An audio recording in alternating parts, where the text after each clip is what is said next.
China on Monday dismissed complaints from Taiwan about repeated harassment by Chinese drones very close to Taiwanese controlled islands as not anything to make a fuss about, prompting Taipei to label Beijing as nothing more than thieves. Since China began war games and military drills near Taiwan earlier this month after the visit of US House Speaker Nancy Pelosi to the Chinese claimed island, the government in Taipei has reported repeated flights by drones on islets it controls close to the Chinese coast. Video from at least two of these drone missions has circulated widely on Chinese social media. In one, Taiwanese soldiers can be seen throwing rock to ward it away. Speaking at a daily briefing, Chinese Foreign Ministry spokesman Zhao Lijian said he had seen the footage, Chinese drones flying about Chinese territory. This is not something to make a fuss about, he said. Taiwan's foreign ministry expressed anger at his comment. There is an ancient Chinese teaching that uninvited people are called thieves, whether it is breaking through the door or peeping from the air. The people of Taiwan do not welcome such thieves, it said. Taiwan's defense ministry reported a further drone incursion on Monday near the tiny Lion Islet, part of Kinmen group of islands that sit opposite the Chinese cities of Xiamen and Changzhou. It said soldiers fired flares to warn it away, and after 1 minute it flew off in the direction of Xiamen. White House National Security Council spokesman John Kirby would not confirm reports about the drones but told reporters that China continued to try to set a new normal for its activity towards Taiwan, including by sailing ships and flying aircraft over the unofficial median line in the Taiwan Strait.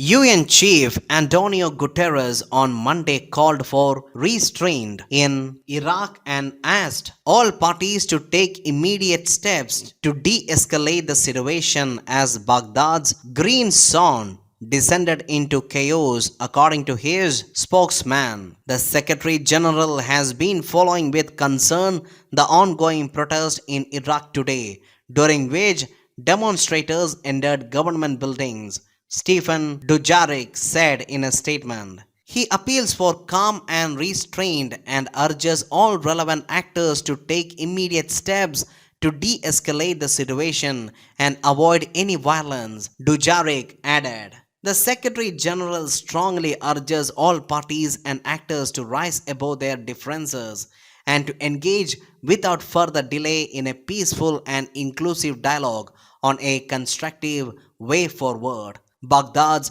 green zone was rocked by violence Monday after powerful Shiite cleric Muqtada Sadr said he was quitting politics, sparking chaos in which 15 of his supporters were killed. Tensions have soared in Iraq amid a political crisis that has left country without a new government, prime minister or president for months. The situation escalated sharply after Sadr's supporters stormed the government palace on Monday following their leader's announcement.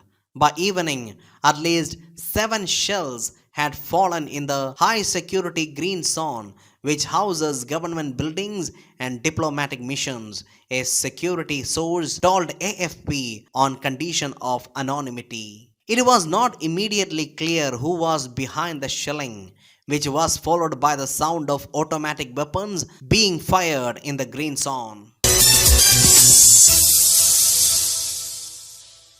Mikhail Gorbachev, who ended the Cold War without bloodshed but failed to prevent the collapse of the Soviet Union, died on Tuesday at the age of 91. Hospital officials in Moscow said. Gorbachev, the last Soviet president, forged arms reduction deals with the United States and partnerships with Western power to remove the Iron Curtain that had divided Europe since World War II and bring about the reunification of Germany. Mikhail Gorbachev passed away tonight after a serious and protracted disease, Russia's Central Clinical Hospital said in a statement. Russian President Vladimir Putin expressed his deepest condolences on Gorbachev's death. Putin said in 2018 he would reverse the collapse of Soviet Union if he could, news agencies reported at the time. In 2005, Putin called the event the greatest geopolitical catastrophe of the 20th century. After decades of Cold War tension and confrontation, Gorbachev brought the Soviet Union closer to the West than at any point since World War II. But he saw that legacy wrecked in the final months of his life as Putin's invasion of Ukraine brought Western sanctions crashing down on Moscow, and politicians in both Russia and the West began to speak openly of a new Cold War. Gorbachev died in a symbolic way when his life's work freedom was effectively destroyed by Putin, said Andrei Koloniskov, senior fellow at the Carnegie Endowment for International Peace. Gorbachev won the Nobel Peace Prize in 1990. Greenland's rapidly melting ice sheet will eventually raise global sea level by at least 10.6 inches, more than twice as much as previously forecast, according to a study published on Monday. That is because of something that could be called zombie ice, that is doomed ice that, while still attached to the thicker areas of ice, is no longer getting replenished by parent glaciers, now receiving less snow. Without replenishment, the doomed ice is melting from climate change and will inevitably raise seas, said study co-author William Colgan, a glaciologist at the Geological Survey of Denmark and Greenland. It is dead ice. It is just going to melt and disappear from the ice sheet. Colgan said in an interview, this ice has been consigned to the ocean regardless of what climate scenario we take now. Study-led author Jason Box, a glaciologist at the Greenland Survey, said it is more like 1 foot in the grave. The unavoidable 10 inches in the study is more than twice as much sea level rise as scientists had previously expected from the melting of Greenland's ice sheet. The study in the journal Nature Climate Change said it would reach as much as 30 inches. By contrast, last year's Intergovernmental Panel on Climate Change report projected a range of 2 to 5 inches for likely sea level rise from Greenland ice melt by the year 2100. People from around the world pasted each other with tomatoes Wednesday as Spain's famous Tomatina Street tomato fight took place once again Wednesday following a 2-year suspension because of the coronavirus pandemic. Workers on trucks unloaded 130 tons of overripe tomatoes along the main street of the eastern town of Bunal for participants to throw, leaving the area drenched in red pulp. Up to 20,000 people were taken part in the festival, paying €12 a ticket for the privilege. The town street are hosed down and revelers showed off within minutes of the hour-long noon battle ending. The event, held on the last Wednesday of August, was inspired by a food fight between local children in 1945 in the town located in a tomato producing region. Media attention in the 1980s turned it into a national and international event, drawing participants from every corner of the world. Local officials said they expected fewer foreign visitors this year, mainly because of continuing fears over COVID-19 in Asian countries. Participants donned swimming goggles, to protect their eyes while their clothes, typically t-shirts and shorts, are left over in pulp. Besides being the first battle since before the pandemic started in 2020 in Spain, this year's celebration had the added incentive of being the event's 75th anniversary and 20 years since the festival was declared by Spain as an international tourism attraction. Myanmar's ruling military jailed on Friday a former British ambassador and her husband for a year each for breaching immigration rules, a junta spokesman said. Vicky Bowman, who served as envoy from 2002 to 2006, was detained last month for failing to declare she was living at an address different from the one listed on her foreigner's registration certificate. Tain Lin, a Myanmar national and prominent artist, was arrested for helping his wife reside at an address different to their registered home in commercial hub Yangon. The couple, who have a daughter, could have been jailed for up to 5 years. Since carrying out a coup last year, Myanmar's military has carried out a bloody clampdown on dissent and battled forces opposed to the takeover. Scores of foreign nationals have been caught up in the crackdown. Local media said the hearing took place at a court inside Yangon's insane prison. A spokesperson for the United Kingdom's foreign ministry said it would continue to support Miss Bowman and her family until their case is resolved. Ties between Myanmar and its former colonial ruler Britain have soared since the military's takeover, with Junta this year criticizing the UK's recent downgrading of its mission in the country as unacceptable. Before serving as ambassador, Bowman was the second secretary in the British Embassy from 1990 to 1993. She is now director at the Myanmar Center for Responsible Business and is a fluent Burmese speaker.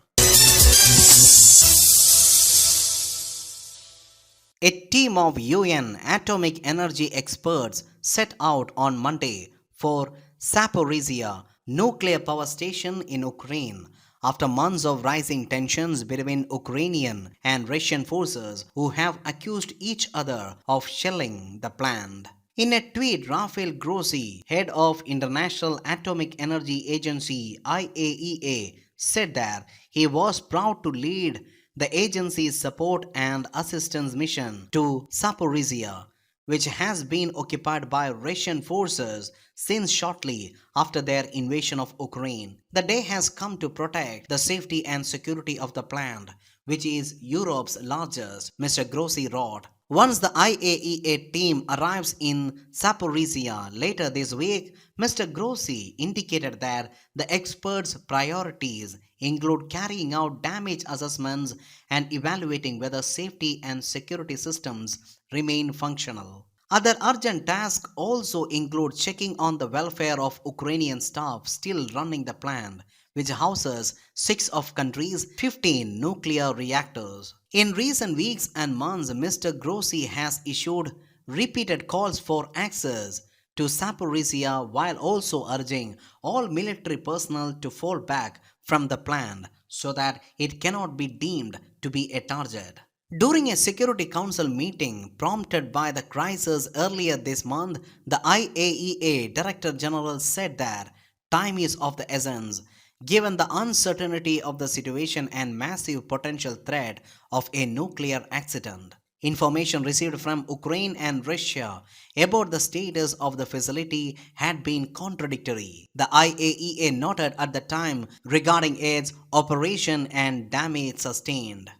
Only an in-person official visit to Zaporizhia would make it possible to corroborate these assessments, Mr. Grossi said, adding that IAEA experts also needed to verify the status of the reactors and inventories of nuclear material to ensure non-diversion from the peaceful use. The Taliban declared on Wednesday a national holiday and lit up the capital with colored lights to celebrate the first anniversary of the withdrawal of US led troops from Afghanistan after a brutal 20-year war.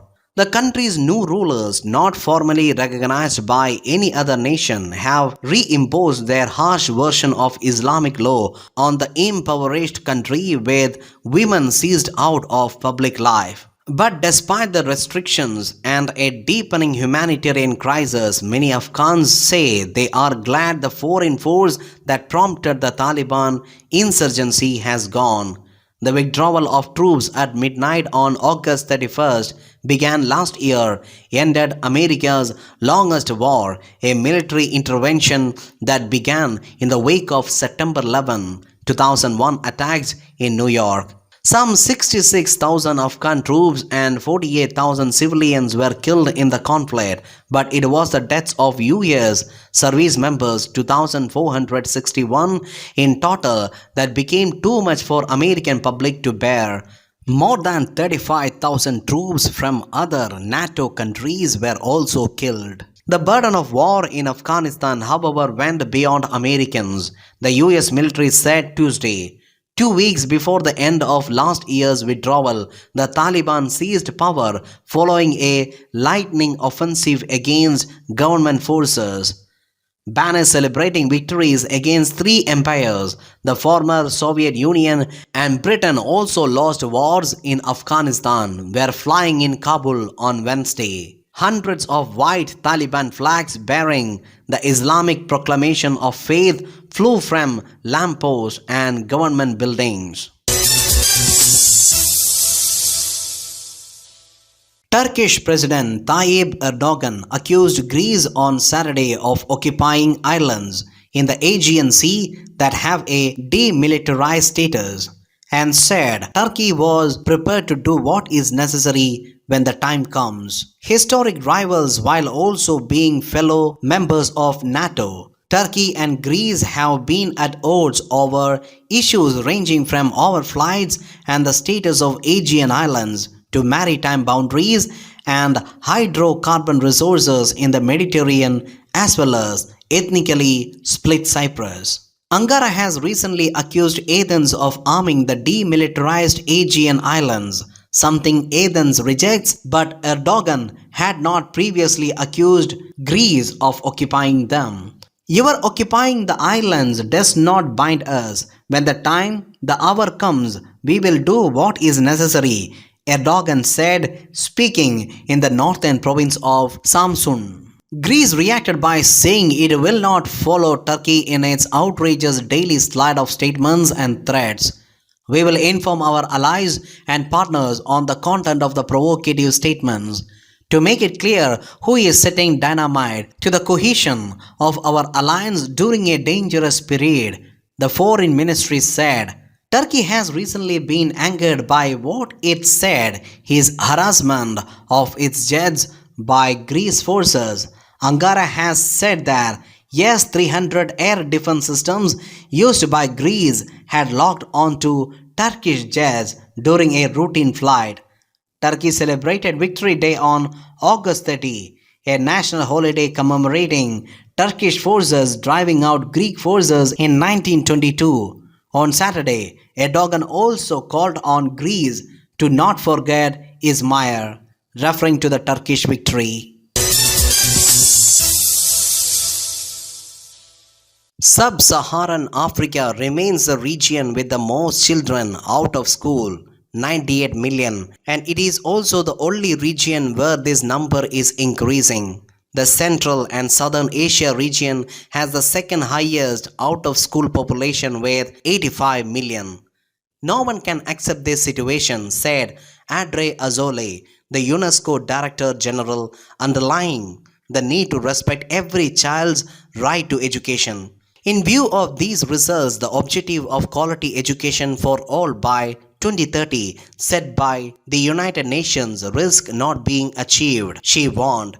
We need a global mobilization to place education at the top of international agenda. Ms. Azoulay will renew her call at the landmark Transforming Education Summit on 19th September at UN headquarters in New York. UN Secretary General Antonio Guterres has convened the summit to mobilize action and solutions, including to reverse learning losses due to COVID-19 pandemic. On a more positive note, the UNESCO data has confirmed that the difference in the rate of girls and boys out of school has closed worldwide. Back in 2000, the gender gap was 2.5 percentage points among primary school age children and 3.9 percentage points among their upper secondary school counterparts.